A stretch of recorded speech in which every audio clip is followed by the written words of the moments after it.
Today we're in the shop and we get a lot of questions about a surfacer versus a planer, what's the difference and why we use it. So I thought it'd be a good time to explain to you the differences. A planer, when you put a board through, it has some rollers and they push down on that and it feeds through a planer. But when it comes out the other end, if it has a spring or a cup or anything in that board or a twist, it comes back up. And so you end up thinning that board down a whole bunch to try and get it flat. It really is not very efficient. So a surfacer, on the other hand, we lay a board on the surfacer and the gantry runs over the top of it and just makes a flat surface. And as we get a flat surface consistent enough on the entire board, then we turn it over and we can truly get a flat board by using the surfacer. So we decided to have this custom made, and it will allow us to surface up to 8 feet wide by 25-foot long slabs. And behind you there are some 16-foot walnuts, and we'll lay 4 or 5 of those on at one time and surface them all so we have the same thickness as we're doing a glue up.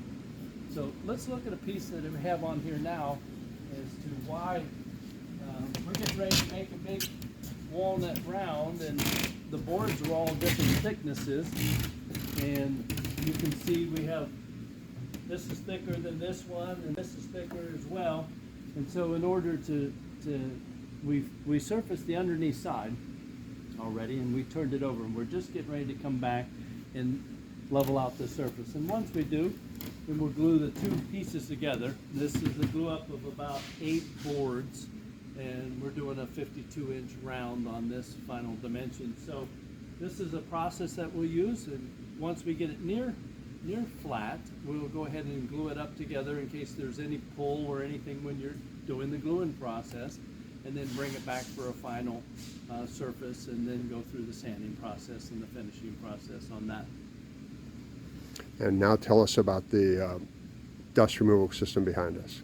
So as you can imagine, we have a little overflow right now. We just installed a new whole shop dust collection system because we gather a lot of sawdust and chips, and we need to get it out from under instead of just having it pile underneath our feet.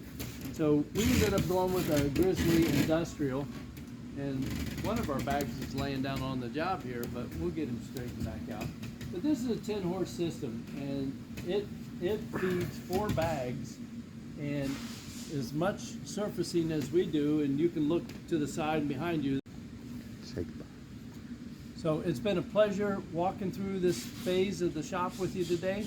Look forward to seeing you in the shop or showroom, and thank you for all that you do.